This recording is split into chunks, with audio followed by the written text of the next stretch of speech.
In 1945, Charles Onyema, an Igbo lawyer, said that the Igbo domination of Nigeria was only a matter of time. In 1947, Tete Wachuku talked about Lagos being a no man's land.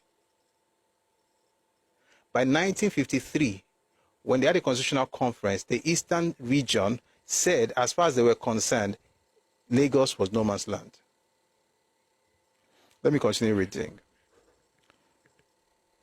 This statement, that's the one of Charles Onyema, sparked off attacks on Igbos in other parts of Nigeria. This statement intensified the growth of ethnic and cultural unions throughout Nigeria. There sprang up the Edo Union, the Calabar Improvement League, the Egbe Omoduduwa, the Ijaw Progressive Union, and so on. The fear of domination of the rest of Nigeria by one ethnic group reinforced the search for a form of government in Nigeria which would prevent it.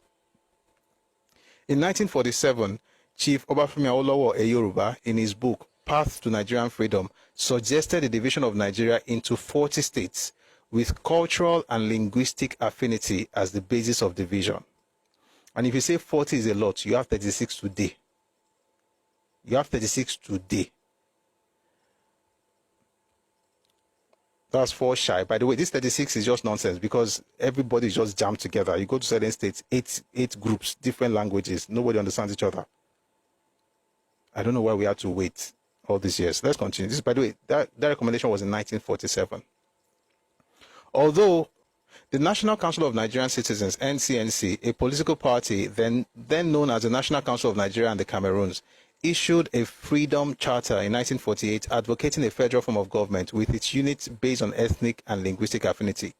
In the same year, Dr. Azikiwe, who was national president of the NCNC, accepted presidency of the Igbo State Union and declared at the Aba Convention of the Union that the God of Africa had specially created Igbos to lead Africa out of bondage.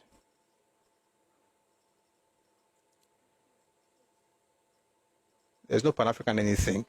Zik was on the you know what? We're going to have that session on how Pan-African Zik was. You were shouting everybody should, do Pan-Africanism. Then you became Igbo Federal Union president. Then you said God has specially created the Igbo race to deliver the children of Africa. Every time you turn around, and that was in 1949, by the way, every time you turn around to see Zik, what you're seeing is a commitment to his ethnicity. Is it a problem? Maybe not, right? You can be committed to whatever it is you want to get committed to, but stop lying.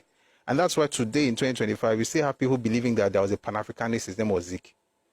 And also, if you understand what I'm saying right now, you will see how it evolved from Zik of Africa to Zik of Nigeria to Zik of Onitsha to the Owele of Onitsha.